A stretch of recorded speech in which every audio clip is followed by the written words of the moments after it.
beliefs and what they hold to concerning God, concerning Jehovah, concerning Christ, the Antichrist, concerning the age to come, and their belief of the rise to power. So we're going to get ready to take a look at some of those things. Let me touch on, first of all, the movies, because over the years we've tried to go and see and get old videos and take a look at how Satan is portrayed in a lot of movies. And, of course, there's a lot of just gore movies and things like that. But whether you look at Rosemary's Baby or the sequel to that or some of the other kinds, there are some out there that we have seen, like folks from the Brotherhood have told us that Spellbinder was influenced by real Satanists. And I want to tell you the truth. There are some of the movies I've seen out there that are very, in my view, powerful in the sense of the dark side. I mean, not just The Exorcist and what it showed us in the 70s, 80s, and so forth, not the sequels to that, or The Omen. You can see a lot of those kind of movies and see the classic view of the satanic powers inside of a child or inside of someone working, and then the Catholic priest who is very weak and tries to read books, and the Catholic priest is filled with doubts and drinking alcohol, and goes into a battle, and eventually, instead of using God's powers to deal with the demonic presence, he wrestles with his own humanity and wants to take the devil on himself. Many people have taken me to different kinds of movies to see. The latest one was the Exorcism of Emily Rose, which I think is a tragedy, though, because it's a real story. And I watched that. People have taken me 2 or 3 times to see it, and I watched how, again, the presence of the enemy is real. The presence of Lucifer is real in that view. And again, the satanic or the Catholic priest reads from his exorcism book. You can read to the devil all day long, and it's not going to do a whole lot. You can play a fiddle and to the devil all day long, and it's not going to do a whole lot. There's an engagement going on. There's a spiritual war that began in the heavenlies that came here to us. It began in Genesis, and as far as the human side of things. And so when we take a look at some of the movies out there, yeah, we see what somewhat the Bible describes, but we also see a tremendous mixture of confusion, tremendous mixture of even influence. I believe some of the films have a powerful influence of satanic presence on them, and it's important as you look at any of those to be prayed up. And I know that some Satanists that I've taken to some of those movies, yes, I have taken some Satanists, those of the Ancient Brotherhood, to some of these movies to take a look at also, to see their comments. It's an incredible thing to sit there drinking an Arizona green tea, talking to an Ancient Brotherhood Satanist, someone who's very loyal to the Luciferian side, and discuss movies like The Exorcist or numerous other ones, or the movie Spellbinder, which they kind of gloat over, and tremendous discussions. So I think that even though you might be listening, some of you who might be Satanists or Luciferians or the interpersonalities, and some of those who've been satanically ritually abused, the chosen ones, satanic chosen ones, you're going to be listening to this. I know some of you are going to clench your teeth in rage and want to do rituals immediately against me. Well, hey, bless you. God bless you. And I would rather engage you and discuss and talk. So movies have a lot to do with the depictions of Satan around us today.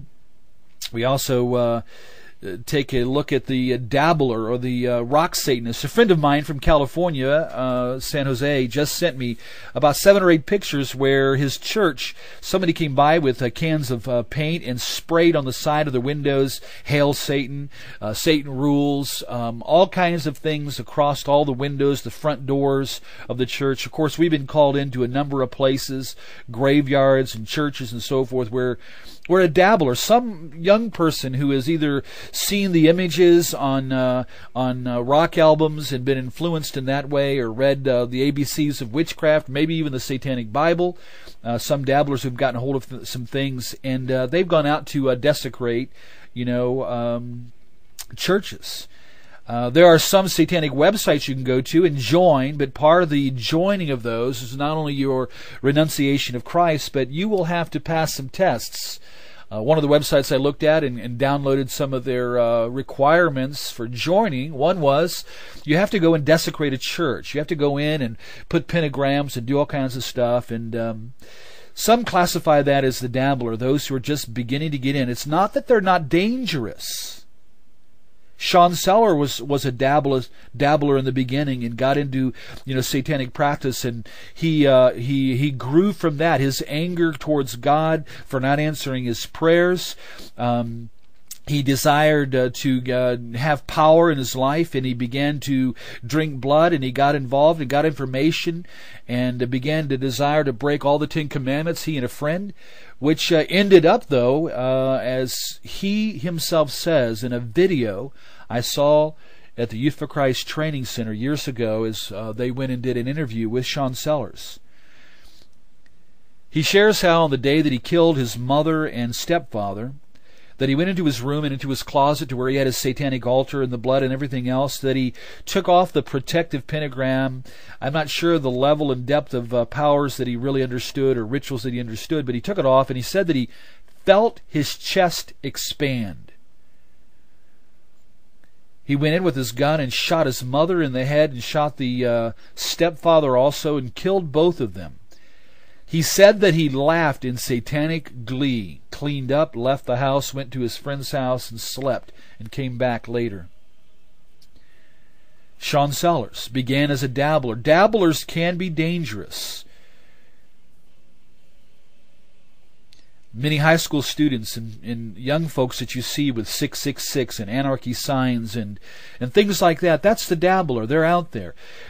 Christians need to understand that there's got to be a tremendous reaching out. Actually, the organization Shadow the Darkness started 23 years ago when I was in Youth for Christ, when we saw some of these dabblers who were beginning to learn how to do little rituals and trying and practice things and conjure powers, and we began to target them and focus and share Christ and engage them. And we spent 23 years in going from there all the way to some of the recruiter, trainer, programmer, splitter, high up levels Luciferians. And dabblers can be dangerous for themselves and others. Dabblers have been involved and in some cases have committed suicide. Other cases cut themselves, did other things, opened up. We've done deliverance sessions over the years, just thousands of individuals over the years, but hundreds that were truly demonized. They really did have spirits in and upon them, and there was only one way to get out of that. And that was the authority of Jesus Christ and what He did on the cross. And we'll talk about that. So listen, Christians, don't go away. Satanists, don't go away. We're going to touch next on the psycho-Satanist. And probably one of the clearest examples, and you can read a lot about this in The Heart of Darkness, a book. But even better than that, I think, was Carl Raschke's book, Painted Black. And just getting an overview of Satanism in the culture through the later 70s, 80s, and especially the 90s, which, by the way, was declared to be the decade of Satanists. And many declared that that was going to be the time that they would come to power, that the rotting corpse of Christendom, the church, as Anton LaVey and his material says, would be overcome by the rise of the Satanic Empire and Luciferian beliefs. But that didn't occur in the 90s. It's not that it's gone away. The plotting continues. A secret power of lawlessness, the Holy Spirit reveals in 2 Thessalonians chapter 2, is operative and in politics and military and society and religion. And things are about ready to slam the fan. And a lot of lives are at stake here. The psycho-Satanist, like Richard Ramirez, is someone who's gotten into some levels of Satanism. They're somewhat sociopaths in the sense that they have evil in their hearts. And so, like him, he goes around and feeling led by spirits, and feeling the impulses of presence within him, goes out to rape, to kill, to destroy. Jesus said, referring to the devil in John's Gospel, chapter 10, referring to Satan, he is the thief that comes to kill, steal, and destroy. So we find that element in the psycho-Satanist who wants to rip people's lives apart and do horrific things.